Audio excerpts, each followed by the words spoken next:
2 years ago, Logan's fiancée was left in a coma after a car accident. By sheer coincidence, Emily happened to be the one driving the other car. Everyone in town knew about Emily's long-standing crush on Logan, so when the crash happened, rumors and suspicion quickly pointed in her direction. Even though all signs indicated it was just a tragic accident, the whispers and gossip never really stopped. Not long after, the Bentley family business was hit hard by a sudden economic downturn. With the weight of her mother's illness bearing down on him, Emily's father forced her into an unimaginable situation, kneeling before Logan, begging for his forgiveness and mercy. By that point, Logan's fiancée, Anna, had already regained consciousness. But Anna's recovery was far from simple. Her body had developed serious complications, and she now required regular blood transfusions. It just so happened that Emily shared the same rare blood type, and that's how she found herself locked into a doomed marriage. For the next year, Logan transformed into a monster, unleashing his anger on her. He would stalk into her bedroom late at night, violate her, and leave her terrified. Emily might have been naive in certain ways, but she wasn't a fool. After months of being a living blood donor for his precious fiancée, Emily's body began to break down under the strain. She knew that if she were to get pregnant and have a baby, it would spell disaster.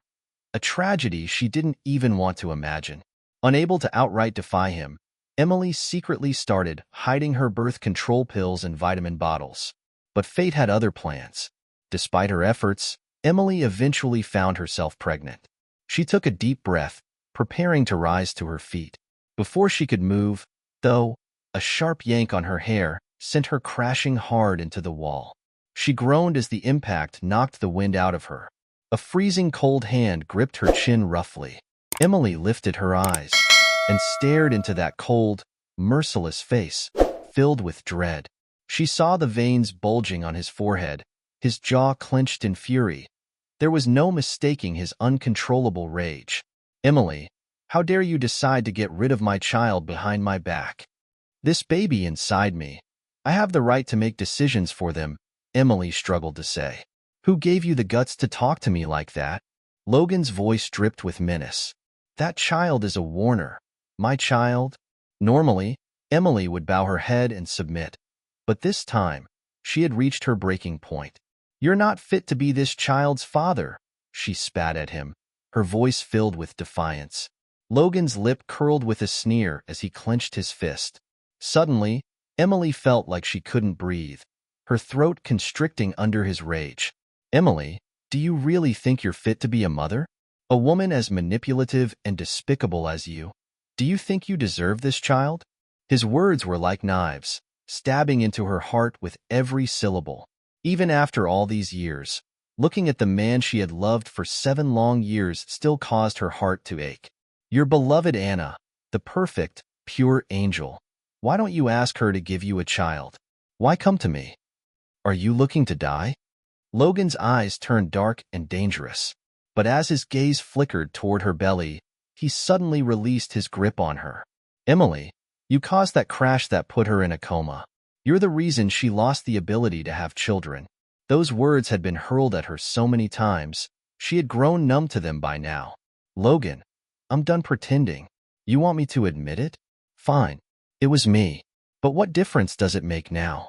For 6 months, I've been giving her my blood. What more could she possibly want?"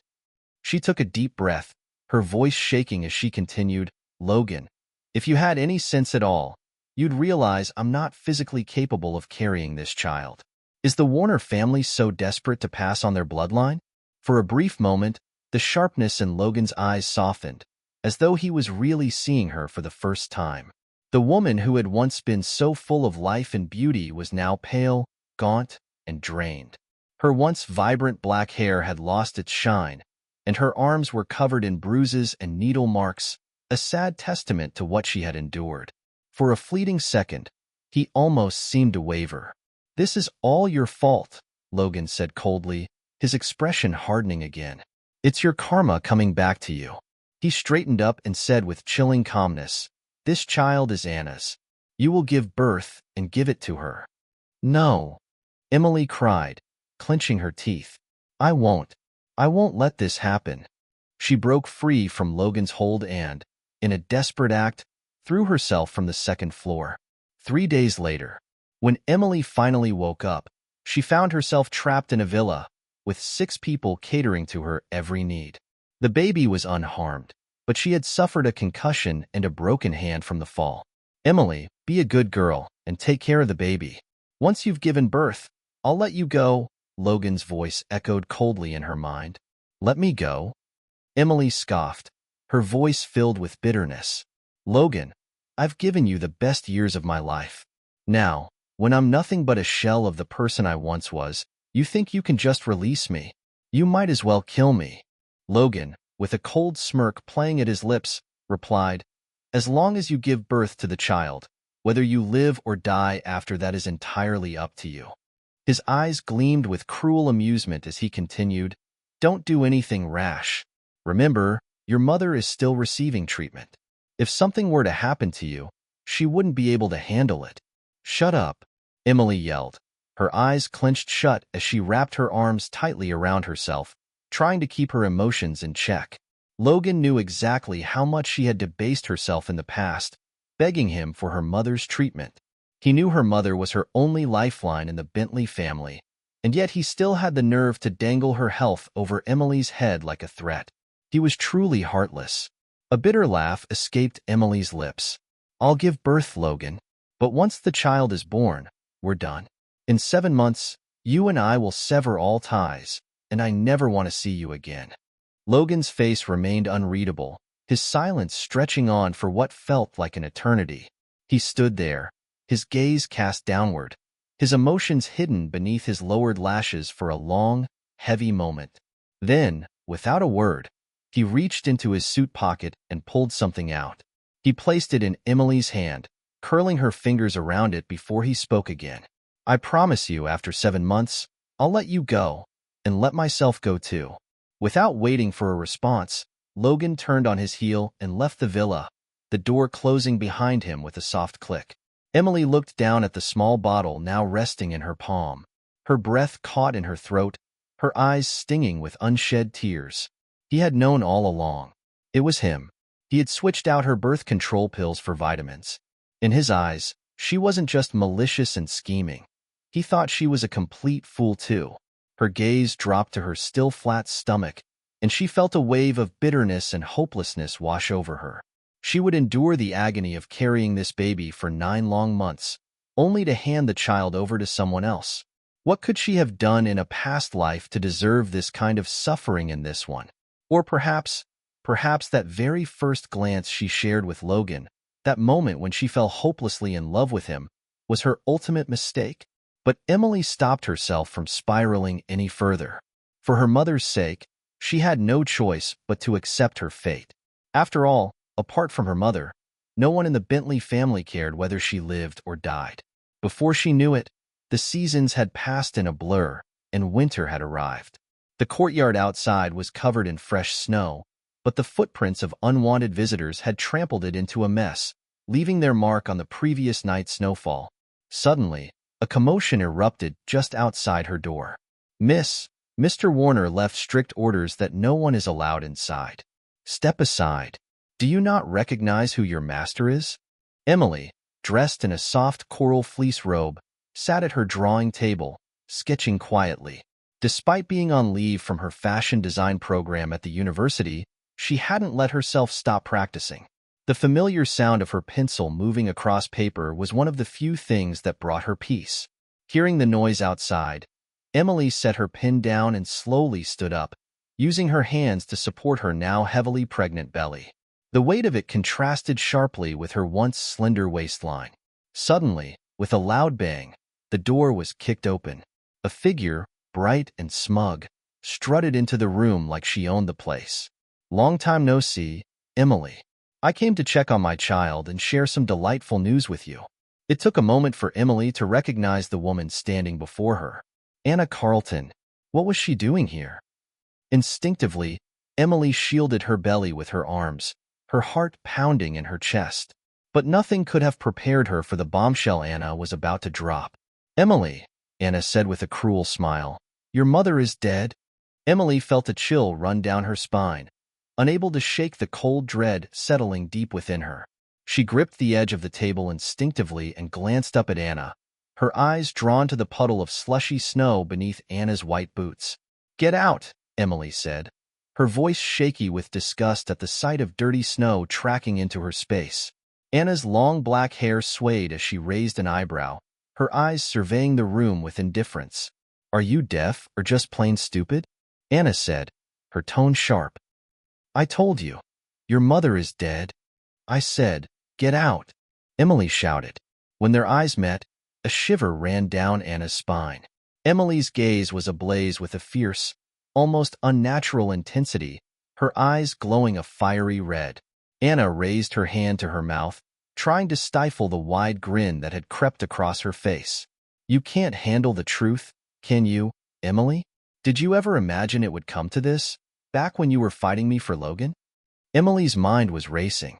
The dazzling sunlight pouring through the window temporarily blinded her, but her thoughts were solely focused on one thing: getting to the hospital. She needed to prove Anna was lying. How could a kind, loving person like her mother just suddenly die? Only 2 days ago, Logan had shown her a video of her mother. He had lied to her, telling her mother that Emily was studying abroad. Her mother had even told her to take care of herself and eat well. Emily took a deep breath and turned to leave. But Anna stepped into her path, shoving her back with force. "Move," Emily growled. "Do you honestly think you're just some pretty little bird Logan keeps locked in this villa?" Anna sneered, grabbing Emily's wrist in a tight grip. Emily spun around, her eyes blazing with anger. "Anna, don't push your luck. That car accident had nothing to do with me, and you know it. It's your own bad luck. Do you really believe Logan loves you? He only pities you. Now let go of me." "I'm not letting go," Anna said, her voice dripping with venom. "You want to know the truth? Fine. I know the car accident wasn't your fault, because I was the one who arranged it." Emily's eyes widened in shock, disbelief washing over her like ice water. What did you say?" Anna released her grip and leisurely made herself comfortable at Emily's workbench, casually flipping through her sketches. "You were the star back then, the celebrated talent of Silverborn, the future of fashion design. Everyone compared me to you, always saying I wasn't good enough, that I didn't deserve Logan. I couldn't stand living in your shadow. So, I thought, why not get rid of you with a simple car crash? But, turns out you're luckier than I thought." Emily's entire body trembled as she stood frozen, her nails digging deep into her palms. "You almost died because of your own plot. That's your karma." Anna's twisted smile widened, her face reflecting in Emily's dark, enraged eyes. "So what? Now Logan pities me. And as for you, you're nothing more than my personal blood bank. Oh, by the way, my illness? It's been cured for months. But since you were so healthy, I figured I'd take a few extra pints of your blood. You know, just enough to feed the dogs." Emily's heart raced as Anna's words sank in, her breath coming faster. Then Anna pointed at her swollen belly, her voice calm but filled with malice. "Oh, and that child you're carrying? It's mine and Logan's. We implanted the embryo while you were unconscious last time. Logan didn't want me to suffer, so we used you as the perfect, ready-made womb. Once the baby is born, you'll be free to reunite with your mother in the afterlife." "You wretched snake," Emily shouted as she lunged at Anna, grabbing her hair with both hands. All she wanted in that moment was to end her. Anna didn't fight back. She let Emily attack her, staring straight into Emily's furious, bloodshot eyes with a look of twisted satisfaction. "Who do you feel sorry for now, Emily?" Anna laughed, her voice filled with dark pleasure. Emily, shaking with rage, grabbed a pin from the table and drove it toward Anna in a blind fury. But just as she moved, an intense, stabbing pain shot through her abdomen. Her legs gave out from beneath her, and she crumpled to the floor, curling into a ball as the pain overtook her. She knew the baby was coming. It wasn't supposed to be for another month, but the baby was coming now, too soon. "Pathetic," Anna sneered, kicking Emily's stomach. The searing pain crashed through her body like a tidal wave, tearing her apart from the inside out. But worse than the physical pain were Anna's words, cutting her even deeper. If everything Anna said was true, how could Logan not have known? Was he that blind? Or had he silently gone along with it all? Emily, you fool, she thought bitterly. This is the man you loved. You gave him everything, and all he ever wanted was to break you into pieces. Ah! Emily screamed, her fingers digging into the floorboards as she cried out in agony. And then, everything went dark. Anna exhaled deeply and squatted beside Emily's motionless body. She grabbed Emily's limp hand, and with chilling resolve, she used the pin to slash a deep cut across the back of her own hand. In an instant, the crazed look in her eyes vanished, replaced by an innocent and terrified expression.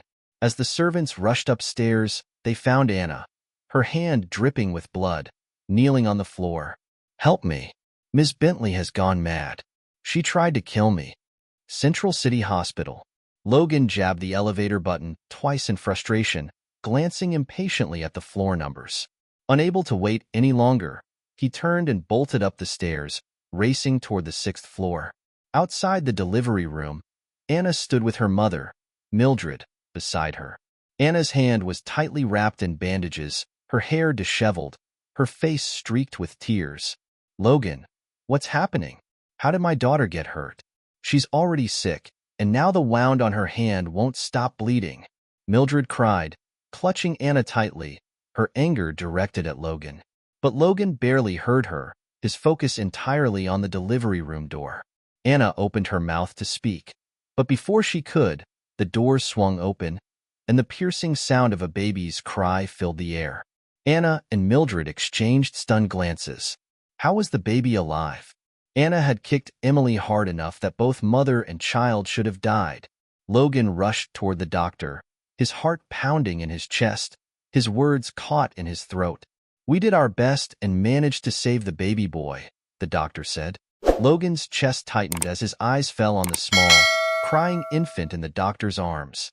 The baby's face was soft and delicate, and his eyes and brows bore a striking resemblance to Logan's own. "Bring the child here." The commanding voice echoed from behind. It was Edith Warner, the formidable chairwoman of Warner Corporation and Logan's mother, making her presence known. "Aunt," Anna stammered, surprised and nervous at Edith's sudden arrival. Edith barely glanced at her, her cold gaze focused on the baby. As soon as she stopped, one of her assistants, dressed in black, moved quickly to take the baby out of Logan's sight. "My grandson, the eldest heir of the Warner family, will not be raised in such a chaotic environment." "Madam Warner, what exactly do you mean by that?" Mildred, ever protective of Anna, could hardly bear the harsh words spoken against her daughter. "I don't owe you any explanations, and you're certainly not qualified to speak to me," Edith said coolly, her eyes softening only as they looked at the child. "Logan, handle your family matters better. For now, I will take the child." With that, Edith straightened her hat, her eyes sharp and cold, like a predator. Logan's heart sank as he watched his mother walk away with the baby, his fists clenched in frustration. "Doctor," his voice trailed off as he turned back toward the operating room, where a bed, covered in a white sheet, was being wheeled out. "Emily." Logan felt as though a heavy weight had dropped onto his chest, making it impossible to breathe. He reached out with trembling hands toward the covered body. How could someone so healthy have died like this? The nanny had told him just days ago that Emily was in good health, that she had even gained a little weight. Memories of her flooded his mind, her bright, lively eyes now cold and empty. Why did it end this way? "Emily, why did you have to push me?" Just as his fingertips brushed the edge of the white sheet, a sudden scream broke through the tense silence. "Anna! Anna! What happened?" "Doctor, help! My daughter has collapsed." Logan snapped back to reality, spinning around to see Anna lying unconscious on the floor, blood seeping through the gauze on her hand.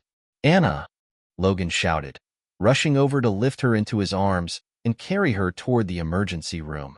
The wheels of a solitary bed squeaked as it was pushed into the morgue. "We just lost a new mother, and now the family's already gone. They only cared about the baby, didn't even ask about her. The man who left must be that CEO from Warner Corporation. The things you hear about those wealthy families, heartless, all of them." As the nurse turned to leave, A cold hand suddenly gripped her wrist. "Doctor, save me. Save me and my babies." 5 years had passed. A flight from the United States landed smoothly at Willows Higher Airport. As the plane glided through the air, a strikingly beautiful young woman rested peacefully in the first-class cabin, her features showing both grace and strength. Clutching the blanket with her slender fingers, her furrowed brows gave away the unease that followed her, even in sleep. "Children, save my children," she murmured. "Mummy, we're here." The planes landed. "Wake up." A sweet voice jolted Emily awake, and she quickly turned to see the two little ones beside her, a sense of relief washing over her. "Mummy, ever since you started preparing for this trip back, you've been having nightmares. Is it because this place has too many bad memories for you?" asked the little girl sitting next to her, her dark braids tied neatly. The child's bright eyes and soft skin showed she had inherited Emily's beauty and liveliness. "Zoe, don't make things up. Mommy's just adjusting to the time zone and didn't sleep well," said the little boy beside her. Taller than his sister, he wore a black jacket, his calm demeanor matching his sharp, intelligent eyes. "Zane, Zoe, let's get going." Emily stood up, adjusting her scarf and gathering their things as they prepared to disembark the plane. She stepped off the aircraft, gazing out into the distance, where the towering buildings loomed like a forest of steel and concrete. The cold winter air seemed to seep into her bones, the chill more than just physical. Nothing seemed to have changed since she left 5 years ago. "Look, Mummy, there's Uncle Jasper." Zoe excitedly waved toward the road as they approached the terminal exit. Emily's eyes followed her daughter's gaze and landed on a man casually leaning against a car door by the curb. His golden hair was pulled back into a small bun, and his flashy pink jacket, paired with tight jeans and Martin boots, made him stand out. He lowered his sunglasses with a playful smirk, flashing his usual charming grin. Zane, on the other hand, rolled his eyes and turned away, clearly unimpressed. "Hey, darling, you're finally back." Jasper greeted them, pulling Emily into a warm hug. "Mummy, I'm tired. Can we go home now?" Zane asked, stepping protectively in front of Emily, blocking Jasper from getting too close. Jasper chuckled and rolled his eyes. "I'll take you guys home right away, little man. Zoe, you're still the sweetest. Uncle Jasper brought you a present." "A present?" Zoe's face lit up with excitement. Jasper opened the car door and gently lifted Zoe into the back seat, where 2 child safety seats had been installed. Next week, the Willows Higher Science Museum is hosting a robotics competition. I know you're into that kind of thing, so I pulled some strings and got us tickets. When Jasper turned back to help Zane, he found the boy had already climbed into the car by himself, settling in with a quiet scowl. As they drove toward the city center, Emily didn't waste time with pleasantries. "Jasper, how are things with the business?" she asked, getting straight to the point. Emily owned a high-end boutique, chic affair, back in Willows Higher, and Jasper had been managing it for her while she was away. Recently, some issues had come up that required her personal attention. But her return wasn't just about the boutique. She had also come back to fulfill a promise. A prominent family, whose child had once saved her life, had asked for her help. They needed a tutor for their difficult heir, someone who could handle the task when others had failed. In the years since she left, Emily had not only excelled in fashion design, but also earned a doctorate in educational psychology, preparing herself to educate her 2 children. And now, she was ready to take on the challenge of tutoring the troubled child. "Jasper, take Zane and Zoe back home and look after them for me. I have some business to take care of," Emily instructed. Jasper pouted dramatically, keeping one hand on the wheel. "Why didn't you say anything? Can't we at least have a meal together first?" From the back seat, Zane shot an annoyed glance through the rearview mirror. He knew all too well what Jasper was up to, pretending to be this effeminate, playful figure just to cozy up to his mom. Zane saw through his act from a mile away. Meanwhile, Zoe paid no attention to the conversation. She was too engrossed in playing with a small robot model in her hands. "Thanks, Jasper. I'll treat you to dinner when I'm done," Emily said with a soft smile, though her mind was elsewhere. "Himph. I've waited for you like a devoted lover all these years, and this is how you repay me?" Jasper teased, shaking his head. Suddenly, as they approached an intersection, Jasper failed to notice a car speeding toward them. The other vehicle swerved at the last second, barely missing them, but the close call sent both cars skidding. Jasper hit the brakes hard, his body lurching forward. Emily's hair whipped across her face as she steadied herself, but the children, secure in their seats, remained unharmed. "Do you even know how to drive?" Jasper shouted as he climbed out of the car, fuming. The driver of the other vehicle, an expensive Maybach, stepped out, clearly not pleased with the situation. "Let's just handle this through insurance," Jasper muttered, glancing at the dents on both vehicles. "Tisk, of course, it's a Maybach," Emily sighed, knowing she didn't have time for this. Without hesitating, she pulled out several stacks of cash from her bag and handed them through the window. "We're in a rush. This should cover the repairs." The driver sneered at the offer. "It's not about the money. Do you even know whose car you hit?" "Whose car? The King's?" Jasper shot back sarcastically, rolling his eyes.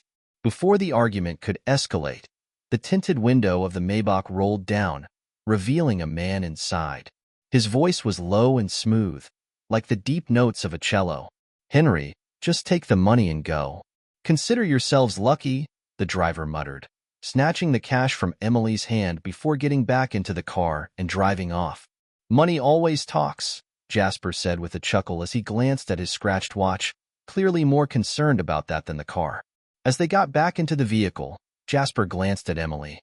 Her expression had changed, her usual calm demeanor replaced by something more anxious. "You okay? Did that scare you?" "It's fine. I just didn't sleep well," Emily replied, brushing it off. "Focus on the road." Jasper smirked. "As if I want to look at you. Can't help it, though. Some of us are just naturally beautiful." As the car picked up speed, Emily's grip on the seatbelt tightened, her mind racing. Her smile faded as she stared out the window, the words from earlier echoing in her head. "Henry, take the money and go." That voice, it was unmistakable. Logan. It had to be him. Her heart raced at the thought. No matter how much time passed, she would never forget the sound of his voice. It was burned into her memory, like a scar that would never heal. What a small world. They all must have assumed she was dead. How shocked they would be to discover that she was alive and well.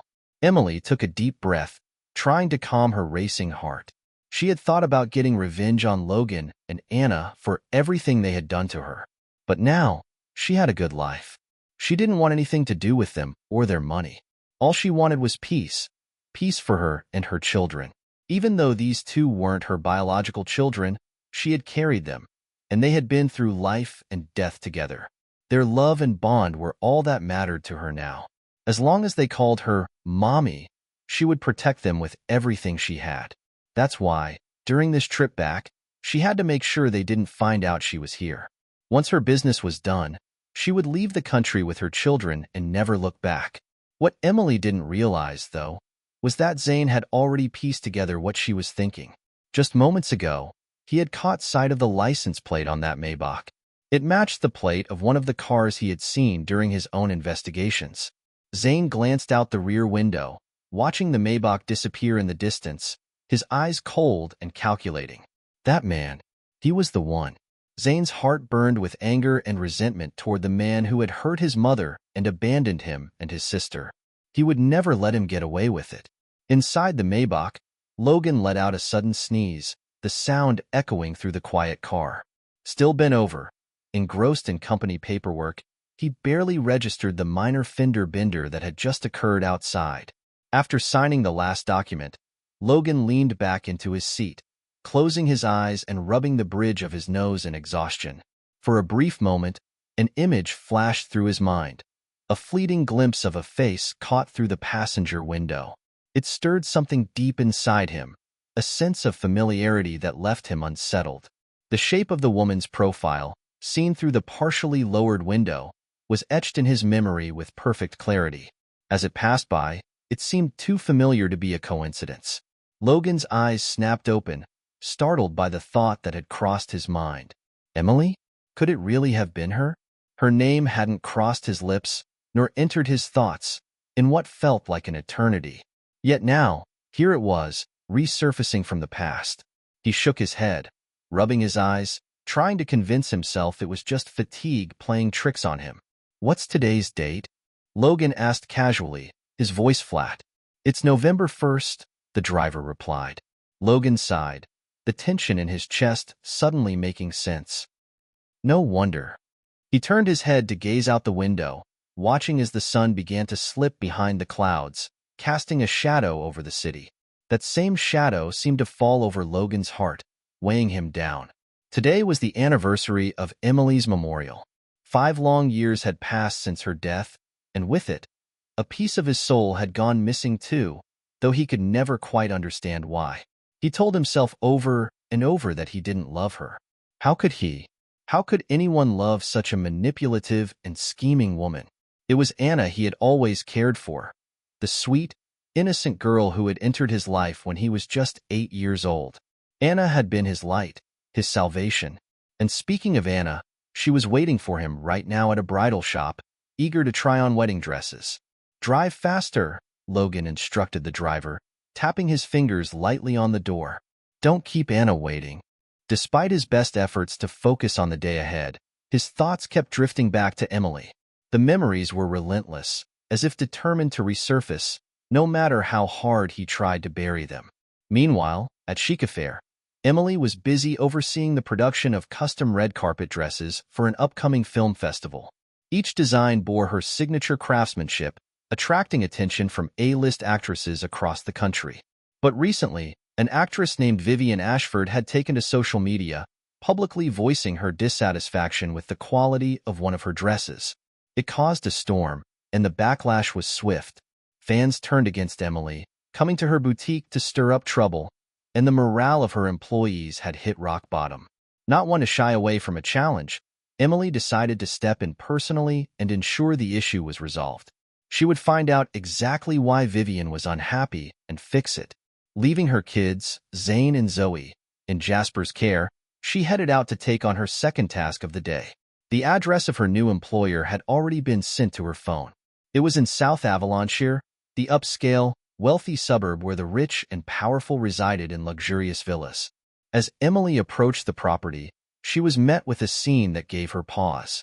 A middle-aged woman in a sharp business suit came rushing out of the front gate, tears streaming down her face. "I'm telling you, you'd be better off leaving now," the woman said, her voice shaking. "That's no child, that's a demon. I've been a tutor for 20 years, taught the children of celebrities and politicians, but I've never encountered anything like this. Just because they've got a famous ancestor doesn't mean." Her words trailed off into sobs. "My family even taught royalty, and still, nothing could prepare me for this."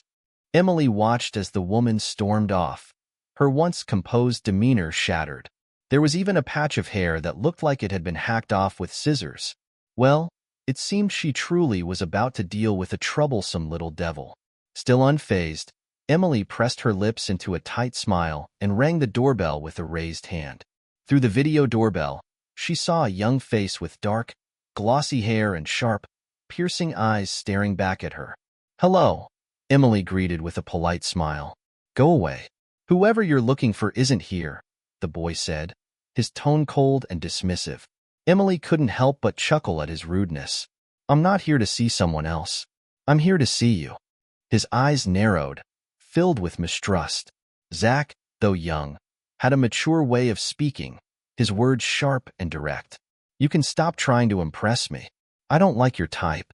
Despite his harsh words, his gaze lingered on her, betraying his interest in the beautiful woman standing outside. She was, after all, exactly his type.